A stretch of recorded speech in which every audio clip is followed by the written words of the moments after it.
25 डिसेंबर 1927 रोजी महाड येथे डॉ. बाबासाहेब आंबेडकरांनी जाहीर केलेला हिंदू मनुष्यमात्राच्या जन्मसिद्ध हक्काचा जाहीरनामा हा भारतीय सामाजिक क्रांतीतील अत्यंत महत्त्वाचा टप्पा मानला जातो.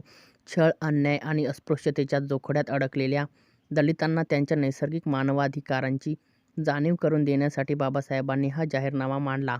चवदार तळ्याच्या सत्याग्रहानंतर हा जाहीरनामा सामाजिक समतेसाठी संघर्षाला स्पष्ट दिशा देणारा ठरला. बाबासाहेबांनी सांगितले की प्रत्येक मनुष्य समानतेचा, स्वातंत्र्याचा आणि प्रतिष्ठेचा अधिकारी आहे आणि कोणत्याही धर्मग्रंथातील भेदभाव मनुष्याच्या जन्मसिद्ध हक्कांपेक्षा मोठा नाही. मनुष्याचा दर्जा आणि अधिकार हे त्यांच्या जन्मावरून, जातीतून किंवा सामाजिक स्थितीवरून ठरू नयेत, हे त्यांनी ठामपणे मांडले. या जाहीरनाम्यामुळे दलित समाजात आत्मविश्वास आणि स्वाभिमानाची भावना दृढ झाली.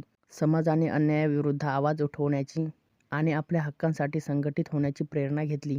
महाडचा हा ऐतिहासिक जाहीरनामा नंतर भारतीय संविधानातील समानतेच्या तत्त्वांना बळकटी देणारा आधार बनला आणि भारतीय समाजाच्या परिवर्तनाला नवी दिशा मिळाली.